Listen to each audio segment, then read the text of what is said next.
جئنا إلى الدنيا كي ندعو إلى الله لننشر الخير في الكون الذي حار ونرسل العطر من روض الهدى الزاهي ويشرق السلم أنوارا.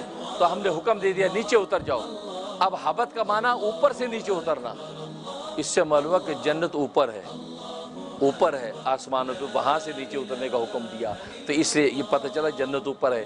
بہت سے لوگ آج نئے مفکرین کہہ دیتے ہیں جی جنت اوپر اوپر کوئی جنت ونت نہیں ہے، وہ یہیں پہ باغ تھا، وہ عدن کے ایک باغ تھا طائف کے قریب، وہ وہیں پہ یہ سارا قصہ ہوا. عراق کے پاس ایک باغ تھا. نہیں، غلط، اس لیے کہ قرآن کے الفاظ بتا رہے ہیں، اس کا مطلب ان کو لغت کی بھی خبر نہیں.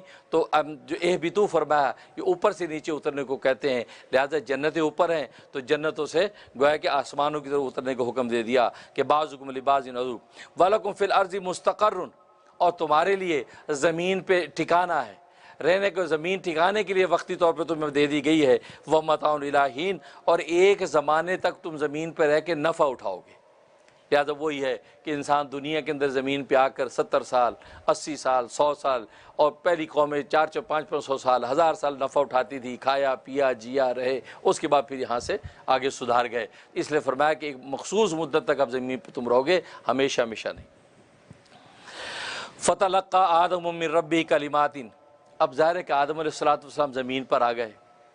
اور عبداللہ ابن عباس رضی اللہ عنہ کی روایت ہے، فرمایا کہ جب زمین پہ آئے تو 200 سال تک آدم و حوا روتے رہے، 200 سال تک، اور 40 دن تک کچھ کھایا پیا نہیں، اسی صدمے اور افسوس میں. اور ایک روایت میں فرمایا کہ 300 سال تک آدم اور حوا نے سر نہیں آسمان کی طرف اٹھایا، شرمندگی اور ندامت میں کہ اوپر اللہ کو کس منہ سے بات کریں، کس منہ سے اسے فریاد کریں. اس لیے کہ آنکھ ہی نہیں اٹھتی، نگاہ نیچے رکھی، گویا کہ 300 سال تک نگاہ نیچے رکھی اور روتے رہے. اور اتنا روئے ہیں کہ فرمایا کہ حضرت داؤد علیہ السلام اتنا روتے تھے، اگر پوری انسانیت کے رونے کے آنسو جمع کیے جائیں تو داؤد علیہ السلام کے رونے کا 10واں حصہ بنیں گے. داؤد اتنا روتے تھے، اللہ کی جب مناجات کرتے تھے، سجدے میں گرتے تھے، یہاں تک کہ روتے تھے آپ کے اس سے وہ آنسوؤں سے یعنی نہر جاری ہو جاتی تھی اور اس سے پودے اگ جاتے تھے. اتنا روتے تھے، اتنا روتے. فرمایا کہ داؤد کے آنسو جمع کیے جائیں اور ساری انسانیت کے آنسو جمع کیے جائیں تو آدم علیہ السلام کے آنسوؤں کا 10واں حصہ نہیں بنتے. آدم اتنا روئے ہیں کہ جو ان سے یہ خطا ہو گئی کہ جنتوں کی قربت میں رہ کے وہ اللہ تبارک و تعالیٰ کے انعام کی قدر نہ کر سکے، اور ساری جنت مباح ہونے کے باوجود اسے ایک پھل کو کھا بیٹھے. تو بس یہ صدمہ کہ میں کتنی بڑی خطا کی، اور روئے اتنا 300 سال تک روتے رہے اور صدمے سے جو وہ سر نہیں اٹھایا. تو یہ اس کے بعد جب یہ سلسلہ چلتا رہا تو ایک مرتبہ آدم علیہ السلام نے 300 سال کے بعد سر اٹھایا تو آسمان پہ لکھا دیکھا لا الہ الا اللہ محمد الرسول اللہ صلی اللہ علیہ وسلم. یہ کلمہ دیکھا، جیسے دیکھا فوراً سجدے میں گر گئے اور اللہ تبارک و تعالیٰ سے دعا کی، اے رب ذوالجلال، یہ شخصیت جس کا نام تیرے نام کے ساتھ ہے محمد، اس محمد کے صدقے و طفیل سے تو مجھے معاف کر دے. اللہ اکبر، اللہ اکبر. دیکھو سب سے پہلے دعا کا وسیلہ آدم نے پیش کیا. آج بعض نادان کہتے جی وسیلہ پکڑنا جائز نہیں ہے، وسیلہ پکڑنا شرک ہے، وسیلہ پکڑنا حرام ہے. پہلا وسیلہ، پہلے نبی ابو الانبیاء آدم علیہ السلام نے سب سے پہلا وسیلہ محمد صلی اللہ علیہ وسلم کی ذات کا پکڑا کہ محمد کے صدقہ اور طفیل سے اللہ میری دعا قبول کر لے. یہ بات کی تو اللہ تبارک و تعالیٰ نے فرمایا، اے آدم تجھے کیا معلوم ہے کہ محمد کون ہے؟ تو کہا کہ مجھے معلوم تو نہیں کہ کون ہے، لیکن یہ معلوم ہے کہ جس کا نام آپ کے نام کے ساتھ ہے وہ یقیناً آپ کی نظر میں وہ بہت محبوب اور برگزیدہ شخصیت ہے، بہت اونچی شخصیت ہے. اس وجہ سے میں اس محمد کا واسطہ پیش کر رہا ہوں. اس پر اللہ تبارک و تعالیٰ نے فرمایا، آدم تم نے بالکل صحیح سمجھا، یہ تیری ذریت میں سے نبی آخر الزماں ہے، تیری ذریت میں جو انبیاء آئیں گے ان میں آخری نبی جو ہے نبی آخر الزماں یہ محمد ہوگا، اور یہ میرے لیے سب سے زیادہ محبوب ہے. اور فرمایا آدم اگر میں نے اس کو پیدا نہ کرنا ہوتا تو آدم میں تجھے بھی پیدا نہ کرتا. میں نے تجھے پیدا اس لیے کیا ہے کیونکہ مجھے محمد کو پیدا کرنا تھا، اور تیری نسلوں در نسلیں جب یہ سلسلے چلیں گے تو آخر میں چونکہ محمد کو پیدا کرنا مقصود تھا، اس لیے میں نے تجھے بنایا۔ اس سے اندازہ کریں سرکار دو عالم صلی اللہ علیہ وسلم کا مقام۔ اب یہ گفتگو اتنی ہوئی ہے، فوراً جبرائیل آسمانوں سے اترا ہے، کہا کہ آدم اوہو کاش یہ وسیلہ جو تو نے ابھی پیش کیا ہے، اگر یہ وسیلہ اس وقت جنت میں پیش کر دیتا تو اللہ تبارک و تعالیٰ تیری توبہ جنت میں قبول کر لیتا۔ تو نے دیر کر دی، تو زمین پہ آ گیا، یہاں روتا رہا، 350 سال گزر گئے، اب جا کے تو نے محمد کا وسیلہ پیش کیا۔ جب جنت میں اللہ نے عتاب کیا تھا اسی وقت اگر یہ وسیلہ پیش کر دیتا تو اللہ تجھے وہی معاف کر دیتا۔ تو ہمارے لیے تو قبولیت دعا کے لیے اس سے بڑا موقع کیا ہے؟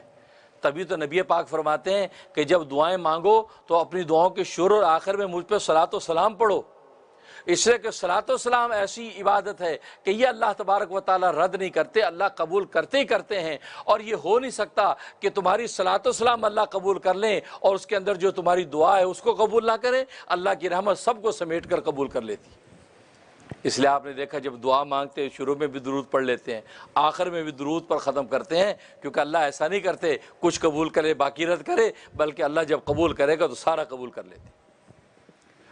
تو فرمایا کہ اس محمد کے وسیلے اور واسطے سے مجھے معاف کر دے۔ تو اب اللہ تبارک و تعالی نے معافی کے لیے کلمات خود مہیا کیے۔ اچھا تو ٹھیک ہے معافی نامہ لکھو، جیسے دنیا میں بھی معاف کرنے والا آقا خود اگر نوکر سے کہا اچھا تمہیں معافی مانگنی ہے تو یوں اچھا پھر یہ لکھو، یہ معافی نامے، یہ خود الفاظ بتائے کہ یہ معافی نامہ لکھو، وہ لکھ دے اور سائن کر دے جو معاف کر دیا۔ تو اللہ تبارک و تعالی وہی لطف عنایت کی، آدم میں تجھے کلمات بتاتا ہوں معافی کے لیے، وہ کلمات تو پڑھ تو میں تجھے معاف کر دوں گا۔ اور وہ کلمات کیا ہے؟ ربنا ظلمنا انفسنا وان لم تغفر لنا وترحمنا لنکونن من الخاسرین۔ آدمی الفاظ کہنا تیرا کام ہے، معاف کرنا تیرے رب کا کام ہے۔ اللہ اکبر، اللہ اکبر۔ اس کو کہا قرآن نے فتلقى آدم من ربہ کلمات، کہ لے لیا آدم علیہ السلام نے اپنے رب سے معافی کے کلمات، یعنی آدم کو خود وہاں سے مل گئے تو آدم نے لے لیے، سیکھ لیا آدم نے اپنے رب سے معافی کے کلمات۔ اور وہ کلمات یہی ہیں کہ ربنا ظلمنا انفسنا، اے ہمارے رب ہم نے ظلم کیا اپنی جانوں پر، فتکون من الظالمین، جو کہا تھا نا کہ تم ظالموں میں سے ہو جاؤ گے اگر کھایا تو، اقرار کر رہے ہیں واقعی ہم ظالموں میں سے ہو گئے، ہم نے ظلم کیا، ہم پھل کھا بیٹھے۔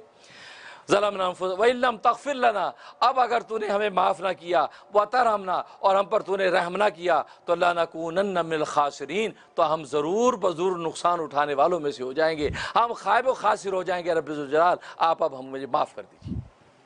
یہ معافی مانگی، جب معافی مانگی ہے تو فتاب علیہ، پس اللہ تبارک و تعالی نے توبہ کو قبول کر لیا، توبہ قبول ہوگی۔ دیکھو اللہ تبارک و تعالیٰ کیا ندامت کی کتنی قیمت ہے۔ اس لیے تو امام غزالی رحمۃ اللہ علیہ فرماتے ہیں کہ نیکی گناہ پر ندامت نیکی پر ناز کرنے سے افضل ہے۔ انسان اپنے گناہ پر نادم رہے، یہ اللہ تبارک و تعالیٰ کی نظر میں بندہ جو ہے قابل قدر ہے، لیکن نیکی کر کے ناز کرے یہ اللہ تبارک و تعالیٰ کو پسند نہیں ہے۔ تو ابلیس نے دیکھو نیکی پر ناز کیا، کہا کہ میں نے 6.5 لاکھ سال تک سجدے کیے ہیں، اور کہا کہ میں آگ سے پیدا ہوں، آگ بلندی کو پکڑتی ہے، یہ مٹی سے بنا مٹی پستی میں گرتی ہے، بلندی والا پستی والے کے سامنے سجدہ کیسے کرے؟ اب اس نے جب بڑائی کی، تکبر کیا، اب واستکبر وکان من الکافرین، اسے جب بڑائی تکبر کیا تو ظاہر ناز کیا اپنی نیکی پر، تو اللہ تبارک و تعالی اس کو راندہ درگاہ کر دیا۔ اور آدم علیہ السلام اس سے بھی بظاہر معصیت ہوئی، جس طرح اس نے حکم عدولی کی اسی طرح آدم نے بھی حکم عدولی کی، اس نے سجدے سے انکار کیا، انہوں نے وہ کھانے سے باز نہیں آئے، تو غلطی بظاہر سیم کی ہے لیکن نتیجہ دونوں کا ڈیفرنٹ تھا۔ وہ اپنی تکبر پر ڈٹا رہا، اس نے ندامت کے آنسو شو نہ کیے، اس کو معافی نہ ملی۔